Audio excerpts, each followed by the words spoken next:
Hello guys, this is Dr. Kajal Patel and I recently secured an All India rank of 9623 in NEET PG 24. You guys must be thinking it's not a show off wala rank, but I will get a government seat in my dream branch instead of paying lakhs of rupees in private colleges. So that's what you need at the end, right? आपको study tips देने के लिए बहुत toppers के video मिल जाएंगे, but the problems I face throughout my journey I want to share with you guys. तो उससे आपको कैसे हेल्प हो सकती है वो आपको बता सकती हूँ, क्योंकि मैं भी एक बहुत एवरेज स्टूडेंट हूँ। मैंने भी एमबीबीएस में टेस्ट में बहुत बार फेल हुआ है।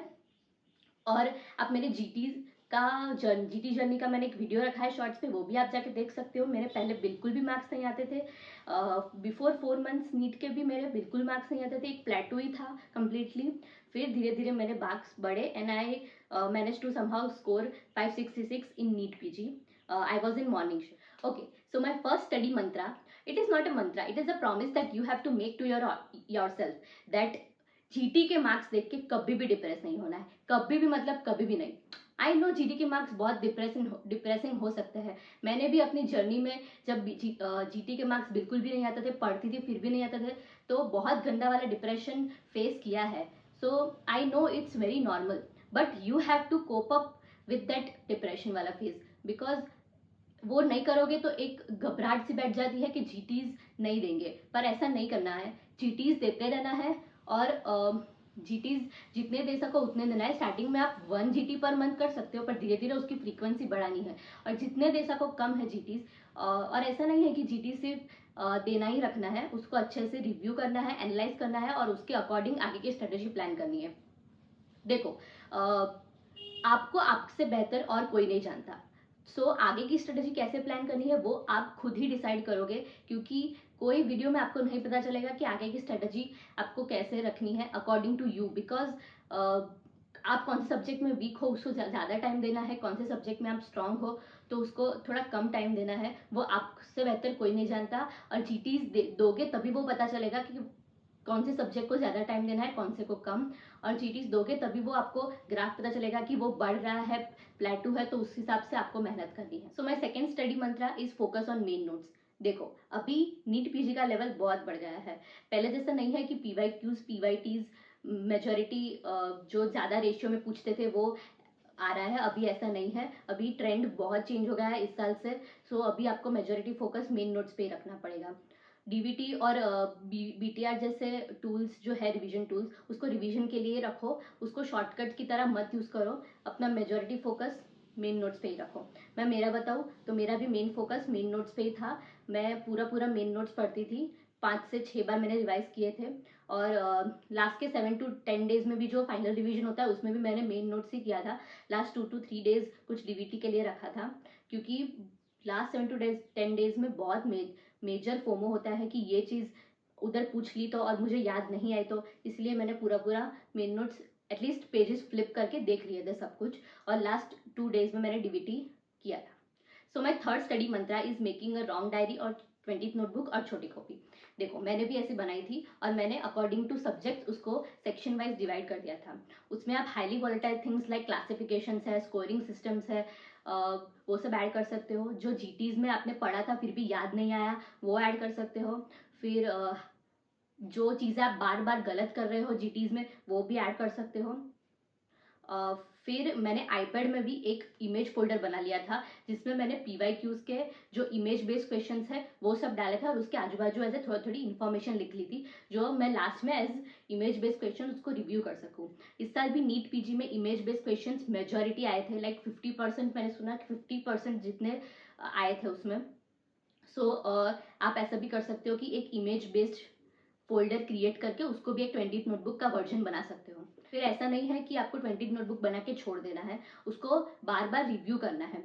जब भी टाइम मिले, 5 या 10 मिनट भी मिले, आपको 1-2 पेज फ्लिप करके सिर्फ रिव्यू करना है। सोने से पहले आप रिव्यू कर सकते हो, जीटी देने के पहले फिर से रिव्यू करना है। जितना रिव्यू करोगे उतना ज़्यादा वो वॉलेटाइल थिंग्स आपके दिमाग में रिटेन रहेगा और आपको लॉन्ग टर्म के लिए याद रहेगा। My fourth study mantra is solving MCQs.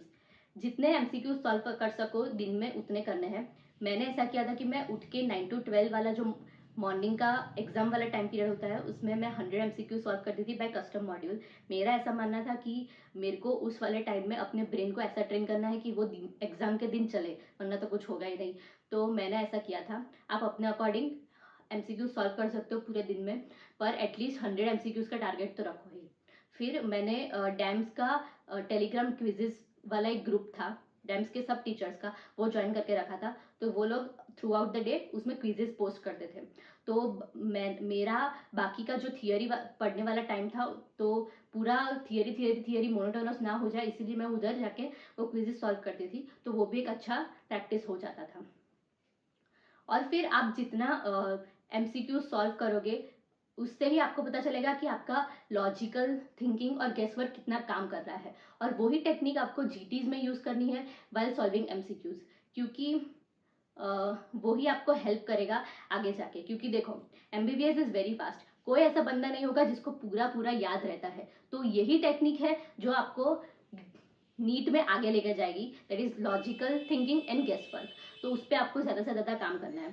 मेरा ऐसा था कि मेरे को जो नहीं आता था मैं पूरा पूरा पहले स्किप कर देती थी, पर जैसे जैसे मैंने सीखा ये टेक्निक, तो मेरे मार्क्स ऐसे ऐसे बढ़ रहे थे और पूरा ग्राफ ऐसे चेंज हो रहा था, और वो भी आपको भी दिखेगा।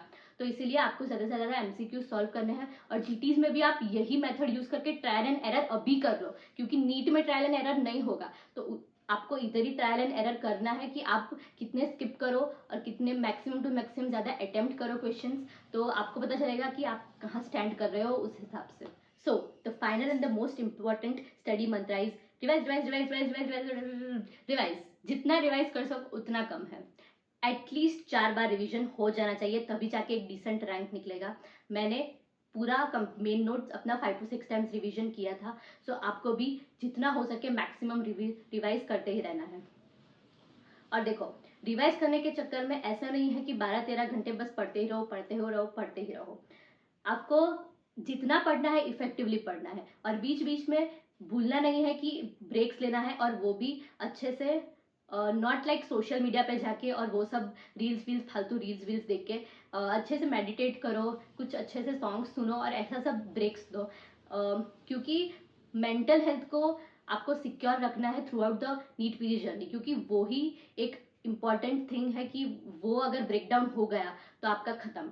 ठीक है, तो वो अच्छे से आपको मेंटल हेल्थ अपना सिक्योर करके रख रहा है। तो लास्ट में यही बोलूंगी कि आपको आपका टारगेट है वो अपने आंखों के सामने से चिपका के रखो, तो आपको एक कांस्टेंट रिमाइंडर मिलता रहेगा कि आप अभी इधर हो और आपको इधर जाना है। सो वो एक चीज करके रखो। और फिर एक रिवीजन का एक चार्ट बना के वो भी पेस्ट कर लो पूरा पूरा आंखों के सामने, कि आपने अभी एक रिवीजन किया है, 2 रिवीजन किया है, तो कॉन्स्टेंट पुश मिलता रहेगा कि अभी आपको बहुत सारे रिवीजन और बाकी है। सो ऐसे आप कर सकते हो, मैंने भी किया था। Here I end my video and I will be posting some more NEET PGs related things, so stay tune for that guys. मुझे पता है कि आप लोग ये कर लोगे। सो आपको भी आपके अंदर वो कॉन्फिडेंस लाना है, वो फेथ लगाना है कि आप ये कर लोगे। All the best guys for that. चक दे फटे।